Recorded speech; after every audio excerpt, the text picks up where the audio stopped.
group. But don't let that take away from what will hopefully still be a fun series between these two as we dive into the top right corner with the blue Terran player from Onside Gaming. It is, of course, Maru, one of our 6-0 players here in the Korean Royale. And again, that first place finish in the group guaranteed means he goes straight to the semi-finals as well. So he is able to just catapult his way through those playoffs. Doesn't have much to play. That's going to be a pretty darn big factor as well. And just makes it easier. That's the whole point. This group stage is designed to be very important. These groups are meant to be very, very big for each and every player and each and every match. As dark is the bottom left. Red Zerg from Dragon Kaiser. Yeah, the groups are designed to be important. You play very well in the groups, you get to skip a bunch of the playoffs. And obviously, you know, the main complaint about this format when, like, WTL does it, for example, is it's kind of weird you don't see, like, the finalist team until, you know, you get to the finals. But I feel like with our playoffs being this weekend, we will still have seen all of the players at a fairly recent point in time, even the players who are quite deep in the bracket, and so on and so forth, too. So, excited for that as we get into this game. Number 1, like I say, of the TvZ. We'll see what these two are going to give us here in the Korean Royale. I'll just make a quick mention that if you guys enjoy this tournament, obviously there is the crowdfunding page to help fund future seasons of the tournament. If you want to help us out there, then do check it out. Obviously, the future seasons, Season 2 is already actually guaranteed at $10,000, and we're currently aiming to bring you guys a 3rd season with as much prize money as possible. So !Korea in the Twitch chat if you want to check that out. If you watch this on YouTube, you can probably find the link in the description. By the time this goes on YouTube, my YouTube's on such a delay, the crowdfunding might actually be closed, but there is still an option to donate via the link, most likely. So if you would like to check it out and still support a 3rd season, that should still be there. Feel free to ask in the comments if you don't know. As that Reaper comes down the map, heading down to the bottom left-hand side. Going to be just journeying across here in these early stages. I don't know why we're following it in a weird angle, but there you go. Reaper shows up, and Maru's Reaper will start a dance with the Lings of Dark to see just what we can do. There is going to be extra Lings popping to make it 6 in total at the front. I'm just going to make it a little bit easier to deal with this Reaper for now. So yeah, a little bit of back and forth there. Do you see the factory about to finish? A couple command centers both coming through. And this Reaper just hops up to the high ground. An attempt to see just what is going on at the moment. As that Queen continues to ping again through that Reaper, so we're just taking that little bit of extra damage here to start off with. And we do have our factory and our barracks swapping on around as well. And as the factory goes up, lands on the reactor. A couple of Hellions will be on the way out.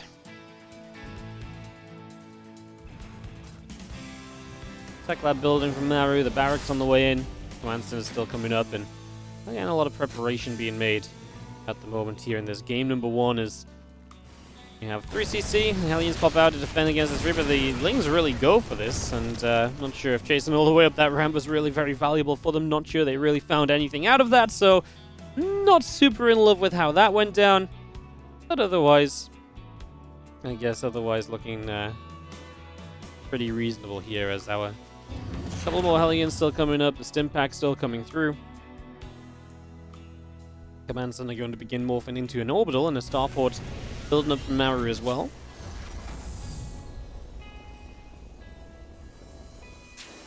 You guys want to bet? Yes.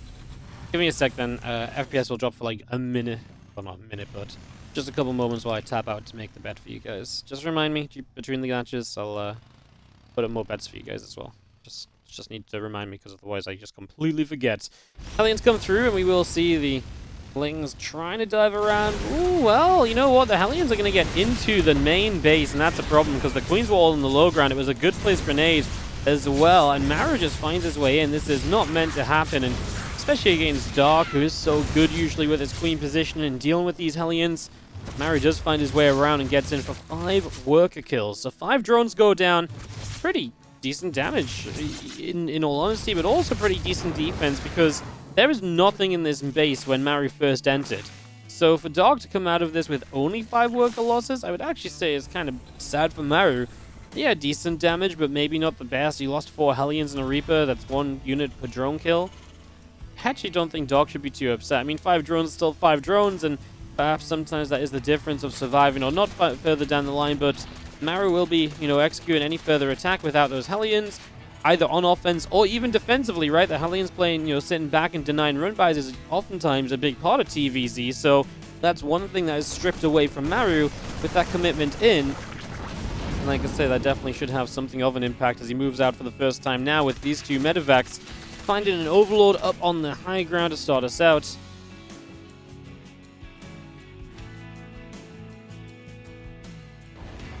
Those two medevacs just continue to boost around the left-hand side, so away they go, looping all the way around. Gonna grab an Overlord kill here already, he's just gonna nab that. And again, the Marines coming through to knock down a couple of additional creep tumors, just keeping this all knocked away and tucked away for the moment. As we lift up once again the lair and the carapace upgrade continuing through, we're gonna jump into the main base now. Where we are gonna try to find a few more Zerglings.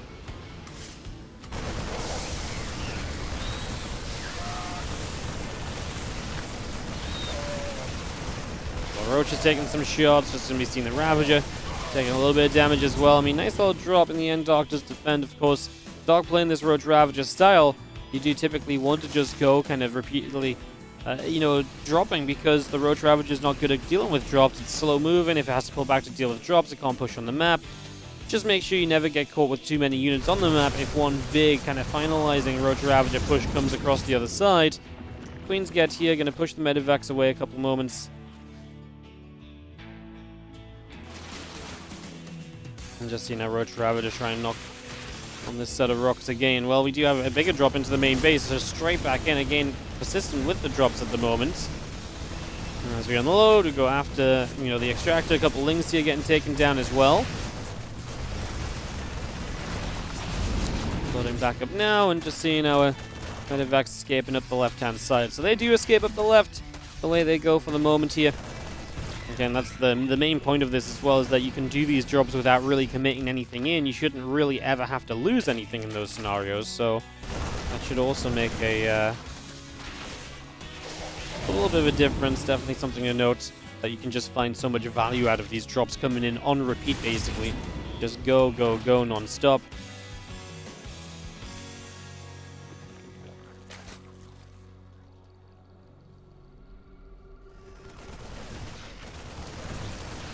Things, Roaches, Ravagers coming across, and we do see these medevacs forced to lift away. So they're just going to pick up and peel off over to the sides, just for the moment. And we do see our few additional barracks all producing from Maru, so just happy to go into 2-2, extra racks, drilling claws even, so those Widow Mines are going to have an upgrade to make them even better. He's not even making Widow Mines just yet, he's still on tank production against this Roach Ravager, but I think he knows that there's going to be a point at which this game switches away from the Roach Ravager focus into more of a Ling Bane focus, perhaps, or even Ling Bane supporting the Roach Ravager. And at that stage, Maru wants to make sure he has the Widow Mines ready to go. So he's already preset, and just, he's already knows where he's going with this. So, yeah, it's not uncommon for Dog to play this Roach Ravager if he doesn't bust off 3 bases, to then play the Ling Bane after. Like I say, have those Widow Mines ready is just going to make your life easier there. When will the bracket be? Playoffs are the 8th and 9th of April, so Saturday and Sunday. The exact order, we basically have like 1 or 2 requests from a couple of players on what days they can play. So I'm kind of, fingers crossed, hoping that today is not going to be having weird results that makes it very awkward to play a bunch of those matches. And then we'll just rotate people around as necessary. So, yes, basically, we have... on the weekend, I don't know what, like I say, which order it'll be in, or what dates, or which order the matches will be in, but it'll be on Saturday the 8th and Sunday the 9th, so... I'm hoping that, like, there's one match that goes a specific way, and that pretty much means we just have to do, one half the bracket one day and one half the bracket the other day, and we just set a day for each of those, so... Yeah, we'll see. Mine's against Roach Ravager, like I just explained. It's not really about the Roach Ravager, it's about the Ling Bane follow-up. And that's why he didn't even build any, he's just now started to build mines. He's on a decent tank count, and again, it's not really about Roach Ravager anymore, it's about the Ling Bane. The Roach Ravager becomes a supporting cast at this point compared to the Ling Bane, which is going to start to, overwhelming and be the, a real star of the show in these engagements, as we do have the army just spreading out a little bit, our bio splitting, and Lings will start to run forward. The Widow Mine's going off, but a few of the Lings, a few Roaches getting struck down as well. Fire Force just going to pull back as siege tanks continue to work their way through a lot of these units. The Banes don't have speed, and that's got to be a big issue for Dark as he loses out on so much trying to come down this ramp. Suddenly there's no Banelings left, or excuse me, there was one Baneling left. He moved through, no fear of the corrosive vials. Maru moves through them. They hit, one bile hit a medevac basically. And Maru knocks down this hatchery, and it looks like Maru is... Oh my god, the bile's killing Ravagers as well! Looks like Maru's just going to overwhelm in the center. Wow, that's going to be... Well, yeah. I mean, the biles and the Ravagers weren't even necessary for Maru to be in even better position, right? But Maru was already in a great spot. Just biles and the Ravager kind of cementing the fact that Dark is in a bit of trouble here and scrambling, and losing this forward base means he's kept down to 4 bases against, well, currently Maru's already on 4, and he's going to move forward to a 5th. He's got a 6th command center already built as well. There is no stopping Maru in a situation like this. He set himself up to be in just a great spot for the late game, and now you're having to play it slow, and you're going to have to figure your way out of this as Dark, and you can kind of see the plan. Some Infestors popping out. Infestors, of course, can get some, notable fungal growths, perhaps, and maybe change the fights. The Great Aspire on the way. He can't do this with just basic units, though, because I think he realizes that, realizing he's behind, it's just not going to be able to be a viable option, really, as a couple fungals come down. Corrosive Vials knocked down to Siege Tank 2. Fling Bane just running up. There is a Widow Mine, I was going to say, that's just waiting to fire. I thought it might even go on the units in the back, just to kind of, really hit dead center on something, as now Widow Mine's over here. That's a dead mineral line. Oh my god. 20 drones go down. Talk about explosions. As Maru blows up a mineral line and blows Dark out of this game. The likely outcomes, the possibilities, what could perhaps happen, or what to watch out for later in the day as well, based on the results that happen in a match. Like I say, for this match, it's nice and simple. The winner gets $50. They're both already 1 and 2 in the group. There's nothing going to change there. It's, yeah. It's one of the simplest matches to explain when it comes to the group standings. Is in the bottom right-hand corner. Our blue Zerg player from Dragon Kaiser Dark.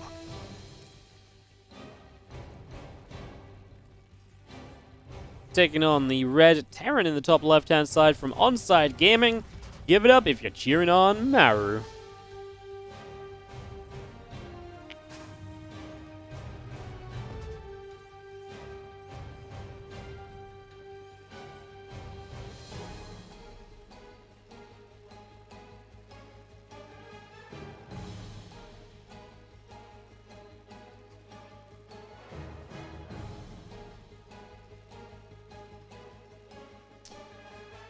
Couple of racks on the way at the front. It's Grezvan, and if you listen to me casting Maru, the last time I casted Maru TvZ was that against Scarlet on Sunday, maybe.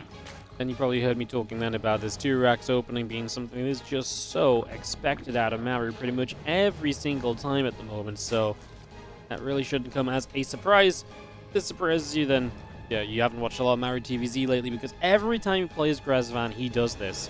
But this is actually going to be a little bit of a different setup. This is going to be a 3rd rack, so I kind of like it. He's done this one time. He did this actually in the qualifiers of this tournament against Solar. And I think what's worth noting here is that with the 3rd racks, a lot of people are expecting the 2 racks because they see it at the front. It's like, okay. They don't expect the 3rd racks. And the 3rd racks is that little bit more aggressive.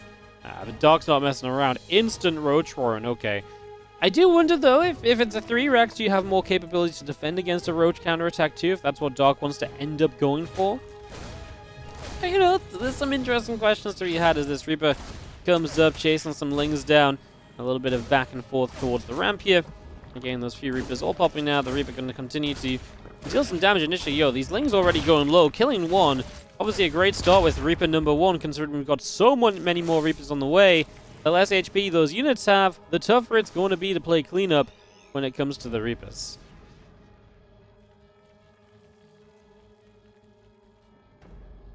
3 Overlords producing, so I assume that's to clear the way for Roaches to produce. And a lot of them, as Dark is currently completely supply blocked, so has to wait to work his way out of that.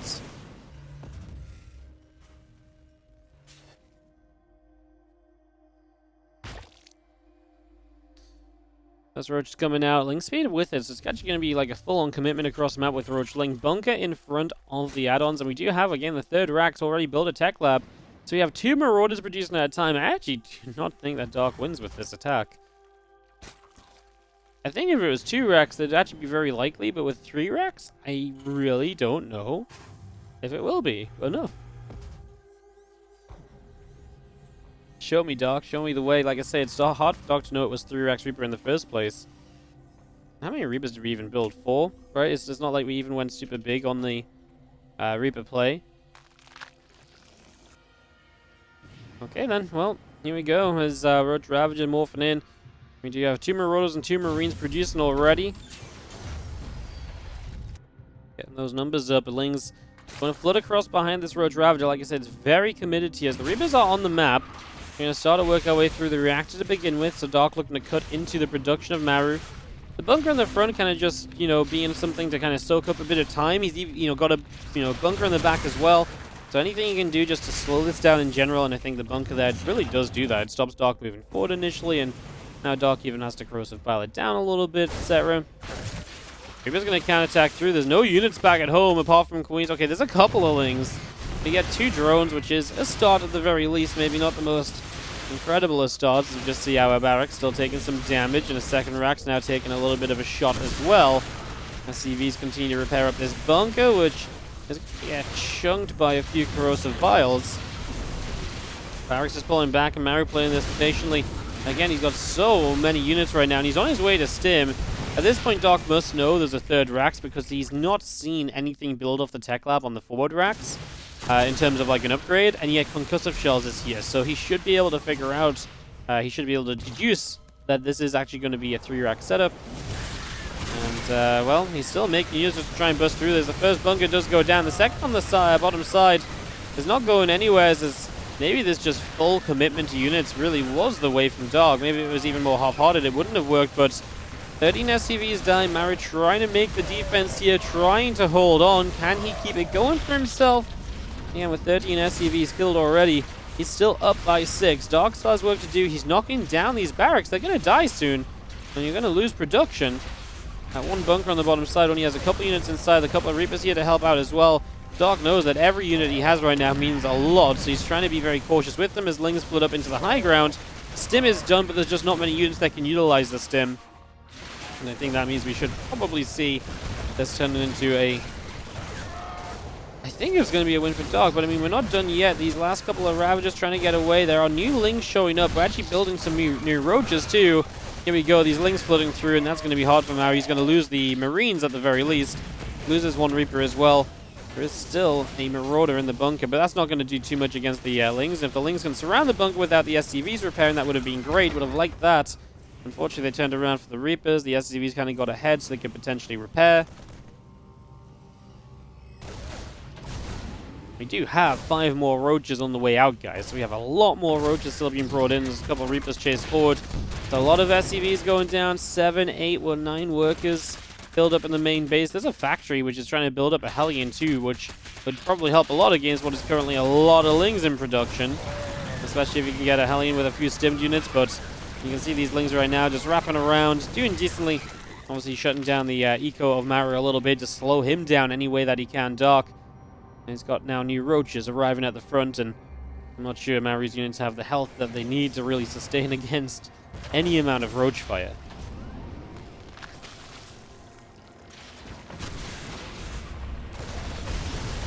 More biles, Barrack's taking some shots. Here we go, big stim in. That Marauder in the back gonna chunk its way through Roaches as the SCV surround comes in too. Maru will have to dodge away from the bile by attacking further forward. Couple new Roaches showing up. He's down to just 9 SCVs. As the stim comes in again, at some point these units are going to start dropping dead from stim packs, if they've not already been. And get back to the bunker. Dark still just has the surge of units that should see him through to the end of this game, and we are going to see a game 3 between Maru and Dark. This all-in finally works out. But was kind of just spectacular in itself, so let's see what these two bring. As in the top left corner, our red Terran. It is going to be Onside Gaming's Maru. Bottom right from Dragon Kaizi, Dark. Yeah, for game number 3. God, I'm talking about the team names, and I'm just getting a little bit excited because you guys know next week, Well, it's not actually next week anymore, but the week after that, the World Team League will resume. Very exciting, World Team League coming back. And on top of that, the World Team League is also going to be... yeah, the World Team League is also going to be having the Kung Fu Cup attached. So you're going to have basically 4 broadcasts a week of Kung Fu Cup, which is basically a massive, like, open tournament on the Korean server. And then also World Team League games the 3 days after. It's going to be awesome. So expect a lot of fun from that, and yeah, really looking forward to it myself.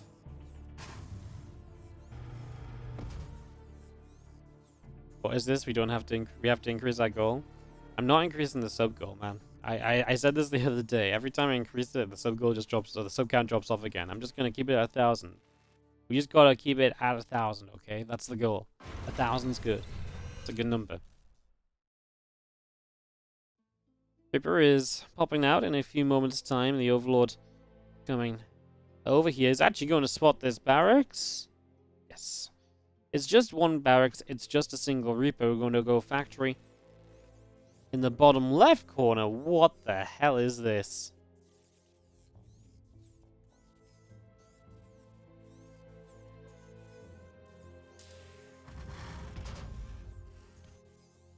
Okay. Factory proxied. And it's all on this left-hand side, so I assume we're going to do maybe something that works across these gold minerals. Either some kind of elevator up, maybe some kind of tank play, for example, that can fire across here. There's already the Roach Warren from Dark prepping because he saw the first barracks. Tech lab on the factory, Starport 2, looking more like we're going to likely then see the siege tank and... yeah, probably utilizing these. We actually rallied over here as well, so probably some amount of play based on that. Very interesting. I'm just having a bit of fun today. He's like, hey, you want to see some builds? He's like, man, game number 1 I played this really normal build, and it was just honestly so easy. Let's see what we can do in game 2 and game 3 by spicing it up a little bit, let's see what happens if we just take this a little bit of a different direction as a few roaches are moving out and a couple of Reapers do get chased away for the moment. Just gonna have that pushback happening, little grenade going down, popping things up and around as well. But, yeah. Oh, we actually built a Cyclone. Okay. So we're actually going to have Cyclones that can obviously just lift over, I guess. Maybe the Cyclones because of the Roaches too. Ay. Guess we'll see. A couple of moments.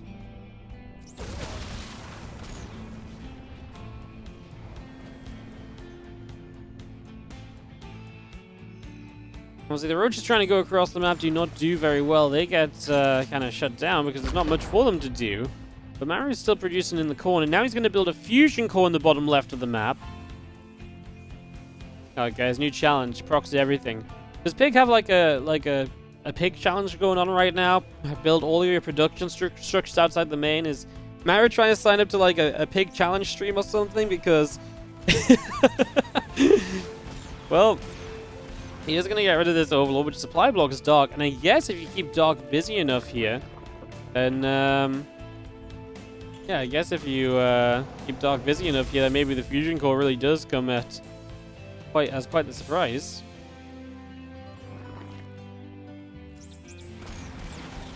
Well, Cyclone's just firing. And just going to be seeing the lock-on cancelled here this time. Ling speed about to finish up, so we've got Lings that are way more active now as well. So the medevac has to evacuate the Cyclones. Are we not terrified that now Ling speed is done? That a Starport... Is the Starport actually flying home? No, the factory is. The Starport's in the corner. Surely you don't get away with this, right? Unless Dark just doesn't go and check? I don't know, man. I've honestly got no clue what's going on. This build is a little bit baffling, and I think that's absolutely okay to admit, right? It's not quite the most normal of games so far. As yeah, I guess the map control from Maru for now is going to keep Dark back, and that battlecruiser is getting closer and closer to finishing. Of course, no third hatchery. It's only just now on the way, so that's been heavily delayed because of this opening.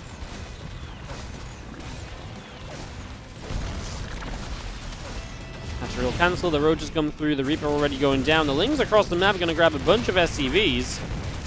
7 workers already going down. 8, 9, 10. Wow, that's a massive counterattack. Maru does not have what he needs to defend the low ground, so now it's even more pressure on Maru to do something with his battlecruiser, and it has to be amazing. Dark, 4 queens, building 2 extra, very close to finishing, so you should have a decent amount of anti-air. I mean, this worker count would have been more or less even had Maru not just lost everything, so... Man, how fascinating. As a battlecruiser comes in for a few moments, just swinging at this hatchery. And a little bit of damage done. I'm going to start fighting the queens. Remember, your queens have not had the most energy here or anything along those lines. We're going to actually teleport toward the main base. That's an interesting teleport. I mean, I pulls the queens over here and maybe then opens your attack onto the bottom left base with other units. Now is this BC going to die? I really feel like it is. I mean, I just...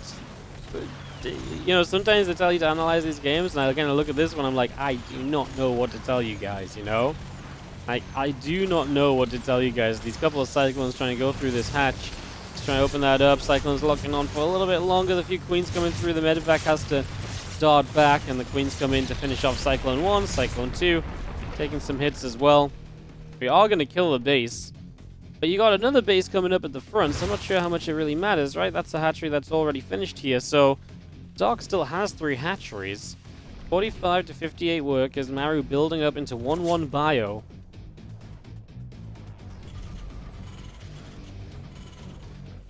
Impact will be starting, the 1-1 upgrades all coming through again. All of our drones coming out at the moment from Dark.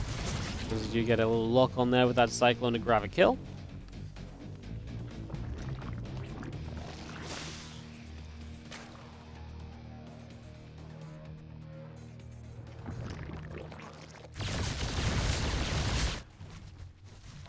Well, Dark just starts up the 1-1 missile upgrades, and even if he, you know, whatever he does here, I mean, that's going to be fine, right? Whether he wants to be super aggressive, whether he wants to just macro out of roaches at some stage, don't think there's going to be any harm in getting the missile upgrade first. Last game he did go just carapace. The previous roach game he went just carapace, and then eventually went into melee upgrades, so he completely skipped missiles. I don't mind it here, and it's probably just because as well he's going to stay on some kind of roach-based composition, maybe roaches into hydras, as he heads into Hive Tech and towards Lurkers, for example, so... Or just maybe Roach Ravager Infest as he hits Hive Tech.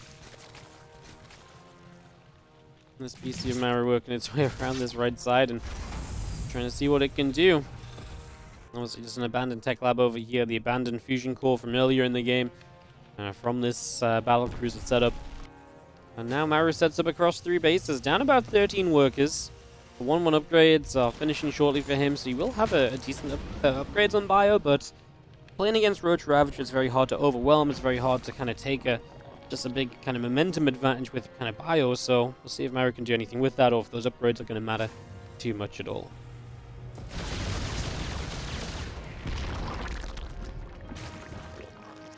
How is Maru not massively behind after what's been going on? Yeah, honestly, I thought it would not look quite like this. I think you've got to remember that Dark did go kind of a lot of early roaches that really didn't do much initially. And that he, you know, and even before he really needed them for defense, even I guess he kind of pulled the units of Maru back, but he probably built more than he would have needed to. And I think on top of that, Dark was just very late to 3rd hatch, which, yeah, honestly, like, if Maru hadn't lost the 12 SCVs to the Ling run by, I would have looked at this position and be like, yeah, I kind of get it. But losing the 12 SCVs, I really thought Maru was going to be in a worse spot than he is. I mean, maybe he is still in a bit of trouble as Dog moves up the map. We'll see if he can get some attacks going. Looks as though he's happy to tech up, though. The Hive's already building. Melee upgrade starts after +1 missiles, and we will go Baneling speed as well. So very similar transition from Dog from the first game here to this 3rd game.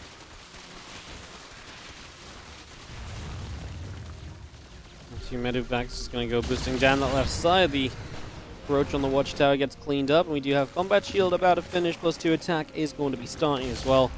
And the battlecruiser again getting a few shots off. These Marines will stim. It's going to load up into that medevac and escape away up the left-hand side. Big push from Maru coming down into the center.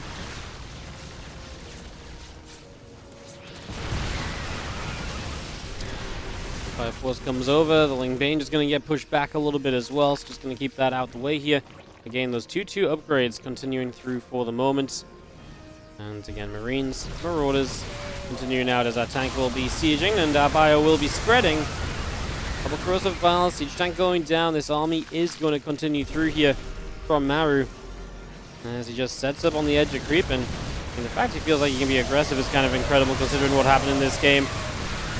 The Lings started put on top of the tanks. They kind of got us around them, backed up for a moment, then finally moved forward again. We'll just be seeing pretty much everything though from Dark is just going to come through, and it looks as though Dark is going to be good to sweep through this army and potentially close out game number 3.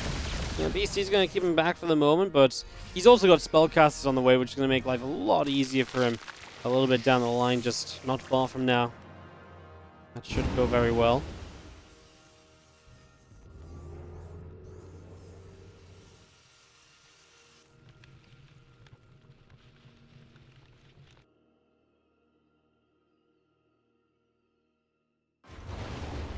Army heads all the way across the right-hand side.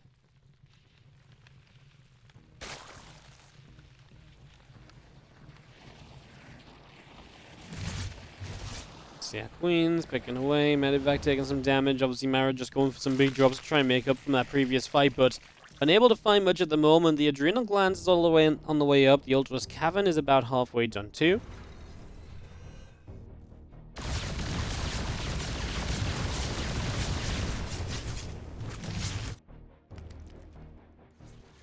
So this bio comes down to the south side, and you see the Lings running in to try and potentially wrap around again. In they go. A couple of Vipers make their way across as well. We will come through here, going to knock down a Baneling. You see the other couple of Banelings coming through too. This hatchery will go down. So Maru succeeds on the right side to get rid of a base, trying to slow Dark down a little bit. Building his own Vikings and his Ghost. The Vikings great for zoning out those Vipers and just try and punish those for being part of this army. The Ghost obviously good in a lot of ways, as Maru is specifically target firing down creep spread there, but now his unit Medivacs were fungled, so he can't really evacuate anything. The Medivacs get out alive after they split apart, forcing more than one fungal to be needed to keep them there, so Dark gave up on fungling them. Dark's still up about 30, almost 40 on, about 35 army supply. He's going to go running in. Blind Clouds will hit the fire-out tanks. The first couple of tanks will go down pretty quickly. You still have the Infestors, which I'm not sure what exactly they're going to do. We cross the tank over in that corner. That goes down. It feels like Maru is getting smashed in this battle, as it looks as though Dark just has way too much. And Dark is going to ruin Maru's perfect streak. Or did Maru ruin Maru's perfect streak? Because again, normal build game 1 looked amazing. Weirder builds game 2 and 3, not quite so hot. Dark gets a win.